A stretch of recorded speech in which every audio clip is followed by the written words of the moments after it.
పెద్ద cinema release ఉంటే ఎందుకులే రిస్క్ అని చిన్న సినిమాలు రిలీజ్ కి రావు. అలాంటిది పుష్ప 2 రిలీజ్ అవుతున్నా కూడా చిన్న సినిమాలు రిలీజ్ ప్లాన్ చేసుకుంటున్నాయి. మరోవైపు బన్నీకి విపరీతమైన క్రేజ్ ఉన్న బాలీవుడ్ లో కూడా పుష్ప 2 రిలీజ్ డేట్ నే చావా కూడా ఫిక్స్ చేసుకుంది. అసలు ఈ సినిమాలు ఏ ధైర్యంతో పుష్పతో పోటీ పడుతున్నాయి? ఇందుకే పుష్ప 2 డిసెంబర్ 6న థియేటర్లకు వస్తుందా? పుష్ప 2 ఒక్కసారి పోస్ట్ పోన్ అయింది, ఇంకోసారి పోస్ట్ పోన్ అవుతుందంటూ వార్తలు వస్తున్నాయి. సరే, వార్తలంటే ఏదో ఒకటి వస్తాయిలే అనుకోవచ్చు, కానీ అదే డేట్ కి మరికొన్ని సినిమాలు రిలీజ్ కి రాబోతున్నాయి.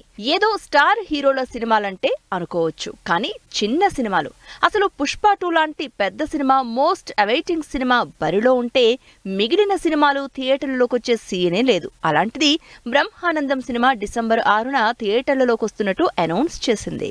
బ్రహ్మానందం, గౌతమ్, వెన్నెల కిషోర్, ప్రియా వడ్లమాని లాంటి ఇంట్రెస్టింగ్ స్టార్ క్యాస్ట్ తో తెరకెక్కుతున్న బ్రహ్మానందం సినిమా డిసెంబర్ 6న రిలీజ్ డేట్ ఫిక్స్ చేసుకుంది.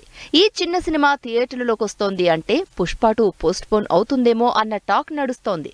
ఎందుకంటే అంత పెద్ద సినిమా ముందు ఈ చిన్న సినిమాకి కలెక్షన్లు కాదు కదా, థియేటర్లు కూడా దొరికే ఛాన్స్ లేదు. ఎందుకంటే పుష్ప 2 అంత భారీగా రిలీజ్ అవుతోంది కాబట్టి. తెలుగులో అంటే ఏదో చిన్న సినిమా రిలీజ్ అవుతోంది అనుకోవచ్చు. పుష్ప 2 గురించి సౌత్ లో ఎంత ఈగర్ గా వెయిట్ చేస్తున్నారో బాలీవుడ్ లో కూడా అంతే ఎక్సైటింగ్ గా వెయిట్ చేస్తున్నారు. అంత బజ్, క్రేజ్ క్రియేట్ అయింది పుష్ప 2 మీద. అలాంటి సినిమా బరిలో ఉండగా లేటెస్ట్ గా వికీ కౌశల్, రష్మిక జంటగా మరాఠా యోధుడి వీరగాథ బ్యాక్ డ్రాప్ లో తెరకెక్కిన చావా సినిమాని కూడా డిసెంబర్ 6నే రిలీజ్ చేస్తున్నారు. ఇప్పటికే రిలీజ్ అయిన టీజర్ లో మరోసారి డేట్ కన్ఫర్మ్ చేశారు టీం. మరి ఈ సినిమాలు పుష్ప 2 ఉన్నా రిలీజ్ అవుతున్నాయి. అసలు పుష్ప ధాటికి ఈ సినిమా తట్టుకోగలదా అంటే, నార్త్ లో మరాఠా యోధులు, ఛత్రపతి శివాజీకి ఎక్కువ క్రేజ్ ఉంది. ఆ బ్యాక్ డ్రాప్ సినిమా అంటే ఆడియన్స్ కి ఓ ఎమోషన్. అందుకే అంత ధైర్యంగా డిసెంబర్ 6నే పుష్ప 2తో పాటే చావా రిలీజ్ చేస్తున్నారని టాక్.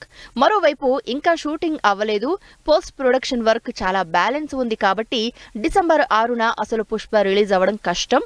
అందుకే ఈ సినిమాలు ధైర్యంగా థియేటర్లోకి వస్తున్నాయంటూ మరో టాక్ నడుస్తోంది.